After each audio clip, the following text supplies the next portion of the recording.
Akkam jirtu hordoftoota koo kan isin daawwachaa jirtan YouTube chaanaalii Mulugeetaa Ofishaalii. Ani Mulugeetaa Tasfaan jedhama.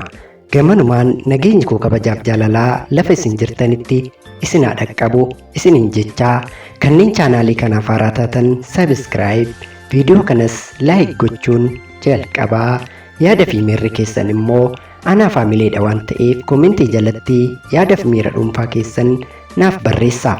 Guyyaa har'aa sagaleen koo baay'ee isinitti toluu dhiisuu danda'a waan ta'eef gamanumaan dhiifama guddaa isiniin jechaa viidiyoo koo guyyaa har'aa kanan isiniif hojjedhee barreeffaman miidiyaa hawaasaa irratti ergaa jabaa qaba jedhee yaade tokko irrattidha. Isas dhaggeeffattoota koof yoon qoodee irraa fayyadamu jedhee waanan amaneefi kunoo jalqabee jiraa hanga dhumaatti hordofa. Jireenya keessatti haalonni rakkisoon kamuu inuma nama mudatu.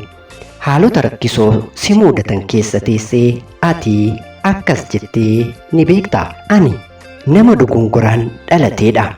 Nama miti waaqnuu waan na beeku miti. Maal jireenya akkasii maal utoo dhalachuumti koo hafeera ta'ee hin wayyu. Caarraa abaaramaan akkasii kan koo qofamaaf ta'e jettee beekta. Hiriyootni kee hundumti si biraa milkaa'anii jireenyi toora galee fi bakka gurguddaa gahanii ati immoo rakkinni mana keetti wal gahee rakkina kee uffataan dhokfattee daabboo gogaa tokko ciniintee manaa baatee gaafii immoo isumayyuu dhabdee haga buukee baatee ni beekta. Halkan walakkaa riiba keessaa kaatee rakkinoota kee buustee baastee caarran kee karaa hundumaan cuccufaa ta'uusaa ilaaltee siree kee irratti imimmaansii fi waaqni qofti argitan buuftee beekta.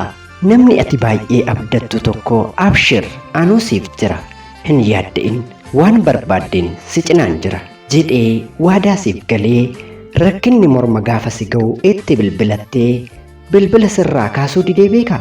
Wanti ati gatii guddaa itti baafte yeroo kee humna kee yookaan maallaqa kees itti baaftee kunnaaf milkaa'eera jettee abdatte tokko si jalaa babbadee liqii namaa ofirraa baasuu dadhabdee karaa jallifattee dhokachaa jiraachuun si qunnamee beeka. Humnaa fi beekumsa otoo qabduu waan ittiin mul'ata kee galmaan gahattu dhabdee karaa meeqa yaaltee dandeettii kee awwaaltee taa'uuf dirqamtee beekta.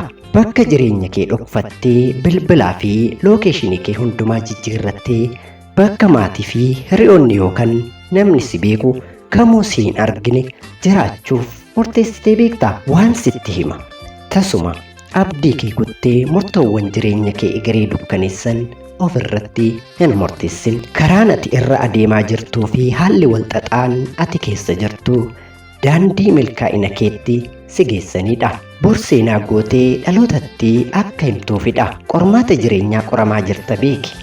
Qormaata kana injifattee darbinaan hayyoota fi namoota gurguddoo bor addunyaaf bu'aa buusan kan miidiyaan biyya keessatti alaa seenaa jireenya kee fi milkaa'insa kee afgaaffisiif gochuuf dabaree qabatan akka taatu hin shakkin. Maaliif yoo jettee seenaan ati har'a dabarsaa jirtu kun seenaa salphaa mitikaa. Qormaatichis qormaata salphaa mitikaa. Kana injifattee darbitee bor gaafatti teessee dhugaa baatu seenaan kee ofumaan na dhaggeeffadhu namaan jedha. Tasumaa harkan kennin. Ulfinni kee borii rakkina kee har'aan tasumaa hin madaalamu. Waaqni inni si uumee bu'aa bayii kana si dabarsee iddoo atiyyuu ofiif hin yaanne iddoo kabajamaa si geessisa. Viidiyoo kana hanga dhumaatti dhaggeeffattee yoo jiraatte daqiiqaa tokko itti yaadi. Ati bor nama guddaa akka taatu rakkina keetti himi. Sheer godhaatii ittiin naaf gaha. Namoonni haala akkasii keessa jiran viidiyoo kana dhaggeeffatanii namni tokko yookiin lama abdii akka horatan nan amana. Egaan kabajamtoota hordoftoota koo viidiyoon ani guyyaa har'aa isiniif qabadhee dhufee kanuma irratti xumuree jira. Guyyaa biraa viidiyoo barsiisoo akka kanaa fi seenessawwan garaagaraa qabadhee hangan isiniif dhufutti yaada qabdan komentii jalatti naaf barreessaa. Kanneen chaanaalii kanaaf haaraa taatan immoo subscribe godhaa. Viidiyoon ani yeroo yeroon gadi dhiisu akka isin bira gahuuf mallattoo bilbilaa kanaa on godhachuu hin dagatina. Viidiyoo biraan hanga walitti deebinutti lafa jirtanitti nagaanaaf ta'a.